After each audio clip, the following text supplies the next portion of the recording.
Christians, how are you doing tonight? I'm doing well, in case you were interested in knowing. Tonight, I was going to continue my exposition on the book of Galatians, finishing up in Galatians chapter 6. But I got a welcome surprise by a brother of mine and ours, Brother Lefty, Mr. Ronnie Raymond, and he's here. And I want to say something to you guys because I believe this brother is a very like-minded brother. And one day I got the blessing of being able to hear his testimony, although I'm not sure how much of it that I did hear. But what I did hear was enough for me to think, man, I got to get this brother on here to talk to us about how he came to Christ and what his journey as a Christian has been since he has come. By his own admission, he makes no bones about the fact that he's not some scholar or theologian, his own words to me. But he is a like-minded brother, and I got to talk to him a little bit today. And sometimes you talk to people and you just have a feeling about them. And I know this is my brother and your brother, and I welcome him tonight. And I want to take a detour tonight to hear his testimony, because it was funny when I asked him if he would do it. He was like, "Yeah, I'll do it. You want to do it tonight?"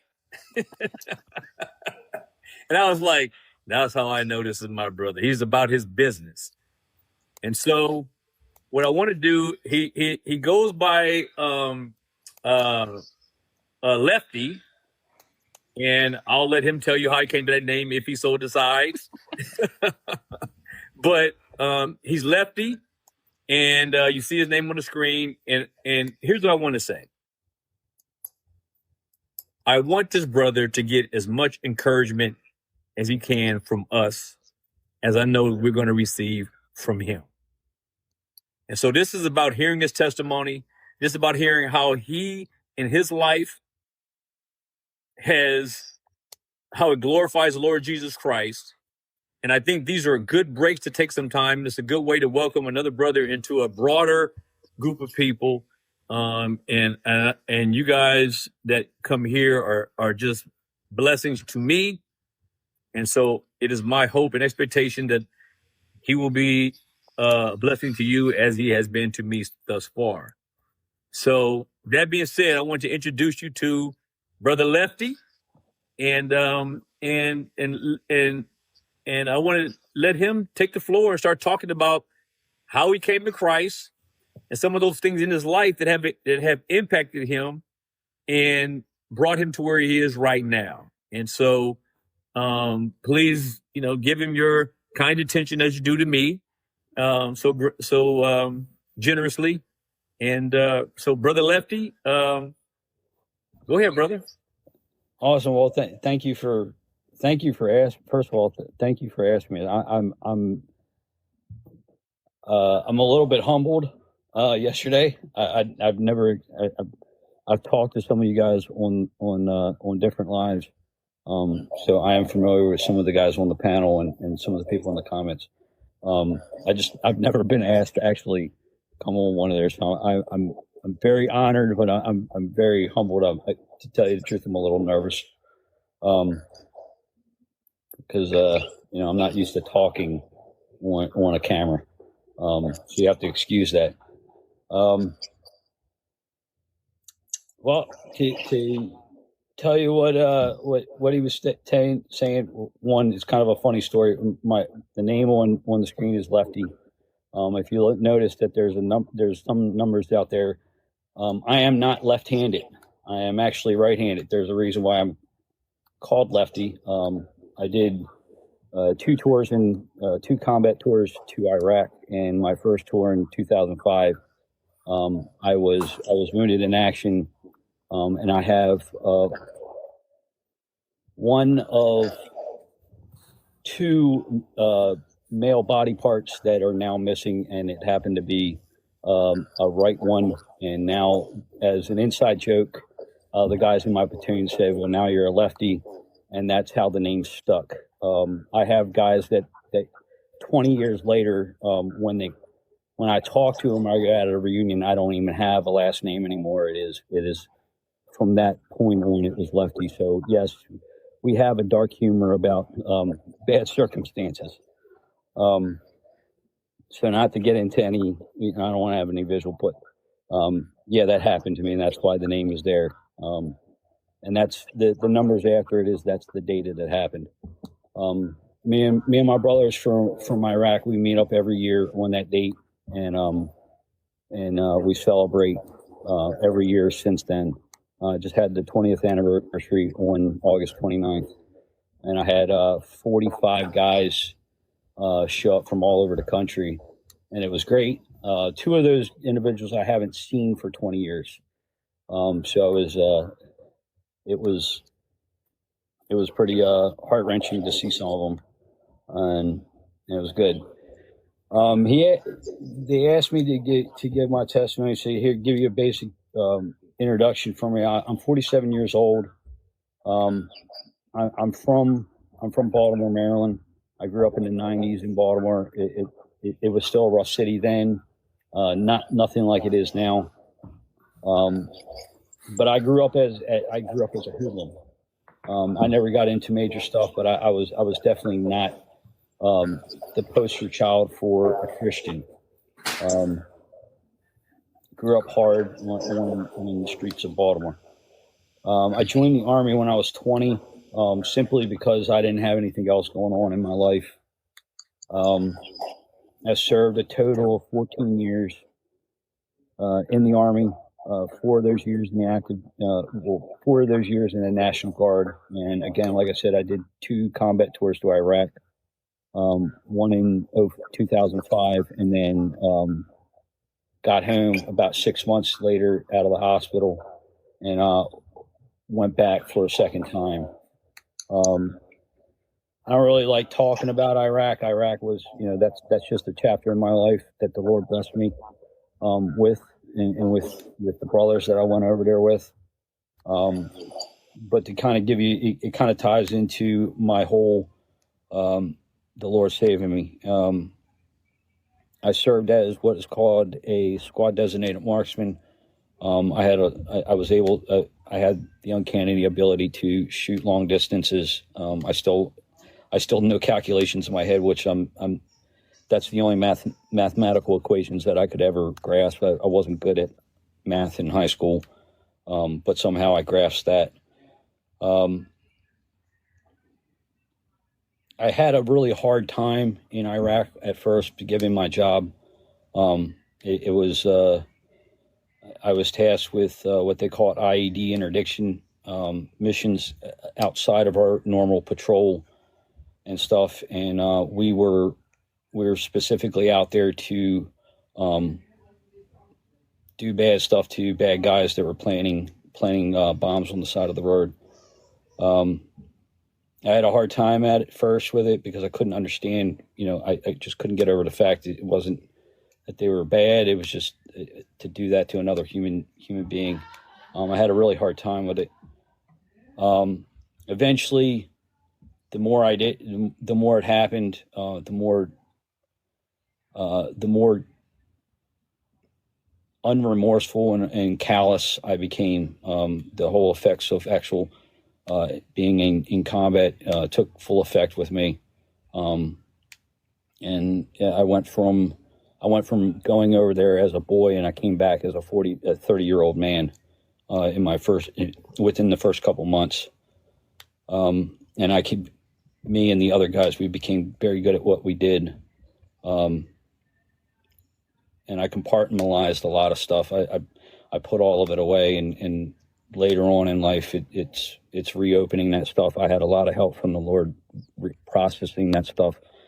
And I'm still processing it, but he's definitely strengthened strengthened me through it.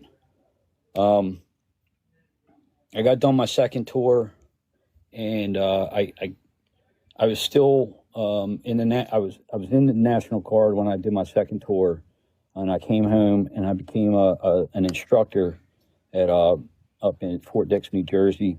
I did that for 2 years, teaching reservists and National Guard units that were going over to Iraq, urban combat. And I did that for 2 years. In those 2 years, I met my wife. Me and my wife have been together for 16 years. We've been married. We're coming up on our 12th year anniversary. My wife kind of met me on the tail end of some of my issues. She still saw some of the issues in me. I eventually started, time heals a lot of that stuff. But I still had some type of issues with the stuff that I was doing, or I had done. I definitely was not the person that's talking to you right now on this live. I was completely the opposite person. Had no empathy. I was very callous. I could turn anger and in some cases I could turn violence on like a switch, like a light switch, and turn it off. And I had a lot of issues with that, but my wife kind of caught me in the tail end of that. And I'm not going to go too much into that, but she definitely saw that firsthand.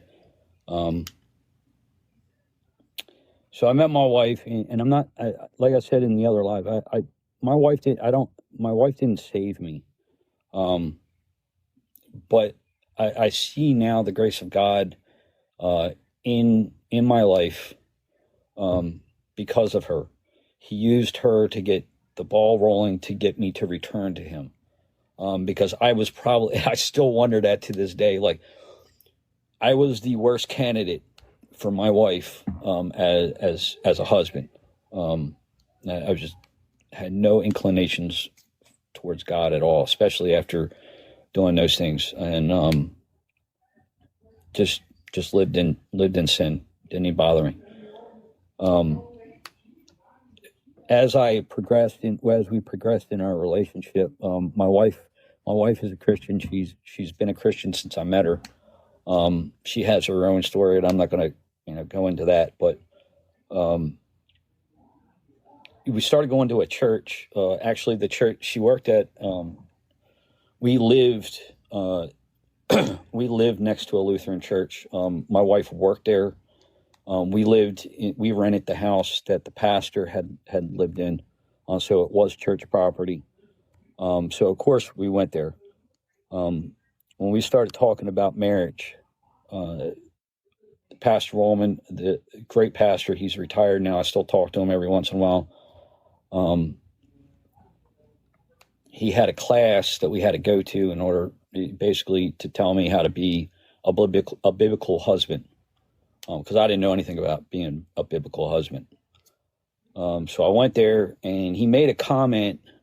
He said something, and I made a facetious comment. I started kind of smirking about it, and it's something about him. He's like, he just stopped talking. He was like, "Hey, are you saved?" I was like, I don't know.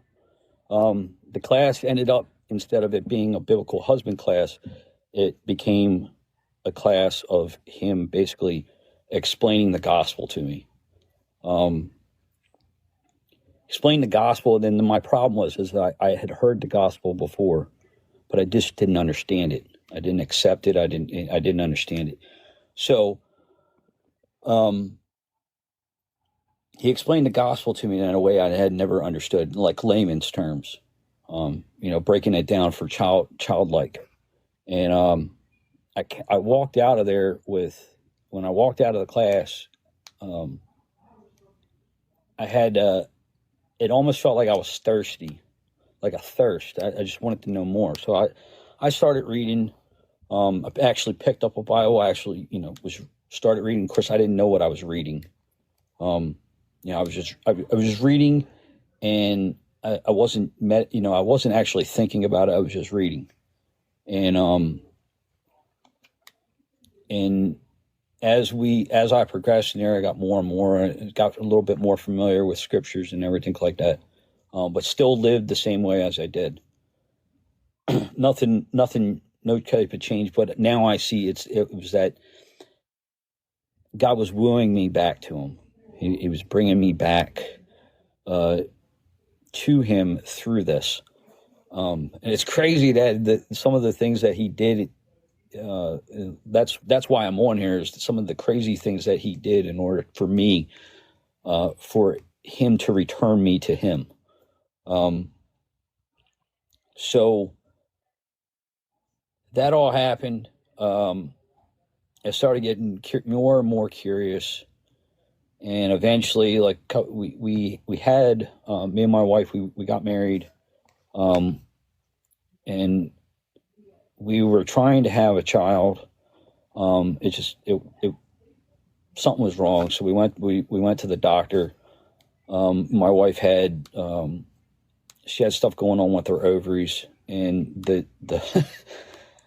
the doctor told us that we had a 10% chance of having children, and that hit us pretty hard, because that's what me and my wife wanted, and we ended up getting pregnant.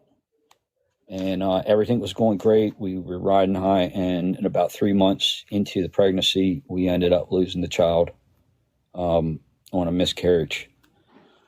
So we actually, on our 1 year anniversary, we were in the hospital for the DNC, which was pretty hard on both of us. Tried again, and eventually, another about 6 months later. Got pregnant again, and now I have Sydney, who's my about to be 11-year-old daughter. So, and I say that because the doctors told us that we only had a 10% chance of having kids, and here we are. We have an 11-year-old, and she is an absolute spitting image of her mother in both looks and personality. So I am definitely blessed by the Lord with that. I was doing like odd jobs, and I got a buddy of mine was, thank you for that. A buddy of mine had a security company, and he was like, "Hey man, can you, do you mind, helping out?" So I was like, "Yeah, man, that's fine. I'll help you out. I got, I have that background." So I started working for him, and, I worked for him about a year, doing mainly personal protection. He didn't have any like uniform, like security guards, CVS or anything. This was all like, we were walking around in suits and guarding people, stuff like that. We had a job that was down in Fort Meade, and the lady got threatened by a person that was at her work. They threatened to kill her. So the company he was contracted to, they hired us to sit out front of this lady's house 24 hours a day for, until the police could build an investigation against him and put him in jail. So we did. And so we were sitting out front of this lady's house, and it started out, there was two of us, and then they cut it down to one, because the amount of money they were paying us, they couldn't afford it. But I was in the car, and this was the whole catalyst of where God took me back. Very dramatic. And I know some of these guys in the panel, they probably already heard this. But for you guys that are new to this or haven't seen it before, this is something new. I was in my car, got a knock at the window, and there was an individual, and he said, "Hey man, let me use your phone." And me growing up in Baltimore, I was like, "Nah, dude, I already know, like, I give you that phone, I'm never going to get it back." So I made up, I was like, "Oh, my phone's about to die," or whatever like that. So him and his friends, they left. And I still had to sit there, and I got out of my car, later on, I got out of my car and I used to smoke. Now I do the vape pen, but I used to smoke, but I didn't smoke in my car. So I got out of my car and I was smoking a cigarette, and they came back. And it was just that bad feeling. I already knew something was going to happen. Well, I was concealed because of the job. I was able to, again, this is Maryland, but I was able to conceal, and I ended up, make a long story short, they attacked me in an attempted robbery, and I ended up pulling out the pew, and I ended up pew-pewing one of the individuals, the individual that was directly attacking me. To make a long story short, because there's a lot of stuff that happened in between, but I ended up in an interrogation room, and it was that feeling of if you jumped into the ocean and you know you're in the ocean, there's no bottom, you can't feel the bottom. It is that complete helpless feeling. You know that, like, it's completely helpless. There is nothing you can do at this point. It was a combination of that, and there was also the young man that this happened to. I felt that whatever he was after, obviously my phone or whatever else, it wasn't worth his life, and I didn't want that. I didn't want another thing like that to affect me as well. It wasn't worth his life. I ended up, the investigator, he's like, hey man, I got to make a phone call. So he stepped out, and when he stepped out, it probably was only, I don't even remember what I said, but I prayed, and I said, Lord, I need you. It was something along the lines like, I need you. And again, I can't remember exactly what I prayed, but I prayed like I had never prayed before. And it was that first time that I actually opened up. And then it was real quick, and the guy came back in and he sat down. I said, hey, I got to ask you, the individual that happened, that happened to, is he alive, or is he, and he said, I just got a call. He made it out of surgery. He's okay. And it was what he said about that individual that it was I can't describe it. It was such the relief of it. And then he said, I just got off the phone with the DA, and we're not going to press charges. So we're going to do the paperwork and you can go. And it didn't hit me what had just happened until I got out, and I got into my car, and that's when it all hit me. It was just like a ton of bricks just hit me. And I realized that in that moment, there was absolutely, to this day, there is no one in this world that will be able to convince me otherwise that God did not show up or he didn't hear me. Because he was there. He heard me. And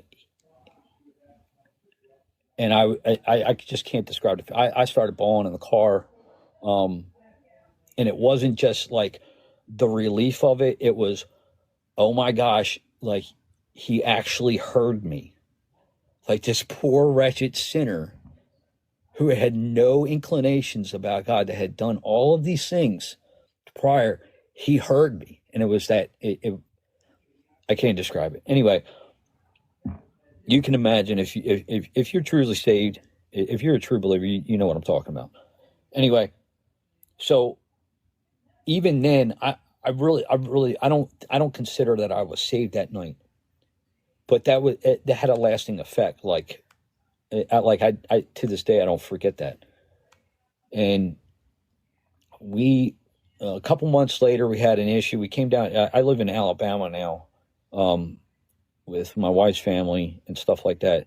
We came down here to visit, and we had an issue at the house that we were in. And we couldn't stay in the house, because of we had a malfunction with the furnace heater. And we came home from Thanksgiving to visit down here, and we had like a half of an inch of all 50 gallons of, or I'm sorry, 100 gallons of the furnace oil had leaked into the basement. We couldn't live in the house until they got rid of it. And I mean, they were going to condemn the house and the whole 9 yards. So the insurance we had to we lived in a hotel for about 3 months. And during that time, I just had all these questions going on, and I wasn't sure if I was saved. I wasn't sure. Like I didn't know where I stood or anything like that with God. And I actually Googled, like I was so distraught about it. I actually Googled it, like, cause I didn't know where else to go. I didn't know, I could read the Bible, but I didn't know where scriptures to go to. And I actually Googled it, went on YouTube, actually Googled, how do you know if you're saved? And the videos came up, and I still remember that I watched 2 videos. The first one was a short clip of Bodie Bacham, where he was talking at a conference, and in like 4 minutes, he explained the entire gospel. And if you know the video, at the end, he's like, this is the gospel that we believe, this is the gospel that we preach, and this is the gospel that's more than enough. And if you've seen that video, then you know which one I'm talking about. And then, of course, like on YouTube, if you watch one video, it shows you another one. And then the next one underneath that was Paul Washer. And I watched the video. I can't even remember what video it was. It was one of his videos. It was about an hour-long sermon. And that's the night that God saved me. I didn't save myself. I had nothing to do with it. That was him saving me. It wasn't me like accepting salvation. It was literally, you're mine. That's basically how it went. And as I was watching the video, I found myself on my hands and knees with my head buried, the chair, kind of like chair I'm sitting in now. I had my head buried in the chair, and the only thing I could get out was, I'm sorry. Because what had happened was, at that moment, I had seen myself for what I am. I had seen myself for the sinner and that I am, and then I seen Christ. And nothing. And I give you an example on this, because a lot of people bring up works, the fruit of the Spirit and all that other stuff. And I give you an example. So the day before, I worked in a maintenance company. I was their carpenter.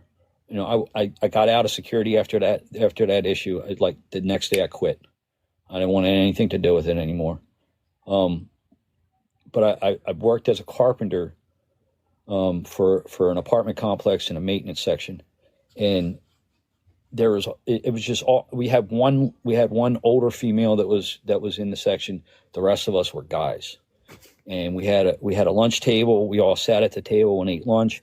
Of course, when you're eating the lunch, the jokes come out, and the lewd stories about escapades with women and all this other stuff goes on. And I never actually said any of these jokes, but I was laughing at them. I'm just listening and laughing, and no concerns. And then the day after that happened, I came back I went to work, and I sat down at the table, and the jokes came out, the stories came out, and it wasn't one of those, I'm a Christian now, I'm better than you. It literally, I could not be in the room. I couldn't stand. I didn't hate them.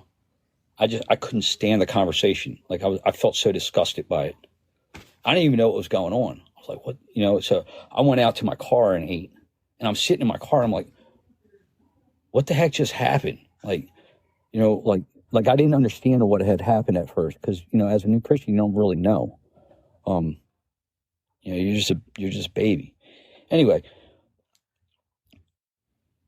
and I turned on the radio, and I had Rock the Bells on, and it was Ice Cube playing through my car, and I'm listening. It was the first time I had heard that song since I was a teenager, and it was the first time that I actually heard the lyrics, and I'm like, what am I listening to?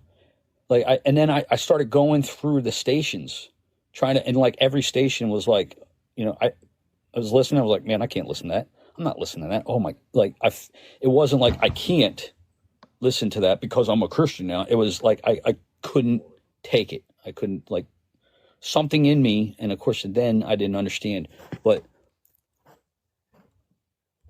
I couldn't take it. And I ended up going on, and Family Talk was on there, and I heard a sermon, and I was like, there we go. All right. So I clicked that on, and that's the only thing that I had, every once in a while I listen to radio or, radio stations on XM. But that, if you ask my wife today, when she gets in my car, it's mainly on Family Talk, and now I've kind of grown to where there's certain pastors that I listen to, because anyway, that's a different issue. But like, I started listening to that, and that's, to this day, that's the only thing that really plays in my station. It's not the worship music; it's just the sermons. And I didn't really know what was going on, and and I had realized, like, I had did a complete one, like something had happened in me where I did a complete 180, and then I realized that what had happened, and I was overjoyed. Like, I was overjoyed. I was like, oh my, I came home. I told my wife, like, I had an accident in my car, and I did a couple weeks before, and I told my wife, I was like, oh, somebody hit me and stuff like that, and I knew I was lying. I was like, because I just didn't want to admit that to my, that I had bumped the curb or something, and I walked into the room. My wife was laying, she was laying there watching TV, and I said, hey, I got to tell you something. And she's like, I turned the TV off. I said, hey, I got to tell you something. Because I had that conviction, like, hey, you were wrong for lying to her or whatever. You should tell her the truth. Not like condemnation, but you should tell her that. And I walked into the room, and I was like, I turned the TV off and said, hey, I got to tell you something. I lied to you. Her face dropped. She thought, and when I told her what had happened, I was like, hey, I hit the curb, and I dented it. I told you that it was, somebody else hit me and then ran, yada, yada, yada. And she's like, oh my gosh, I thought you were going to tell me you were cheating on me. I was like, no. I was like, anyway, so it was actually kind of funny afterwards. But I was like, no, I just wanted to tell you that, I'm sorry. Please forgive me, because I lied to you, and I don't want to lie to you. And it was wrong. And then, all this stuff happened. And I talked to, I basically told everybody. I was telling everybody, I was like, hey man, hey, just so you know, I'm a Christian now. And I had a friend he's much older, I guess, older in Christ, and kind of like almost like a mentor kind of thing going on. And I called him, and I told him, and he said, hey man, hey, that's all. I still, every once in a while, I do text him, and I don't have any type of hatred or for him. I love him, but I told him, and this is like 3 days after it happened.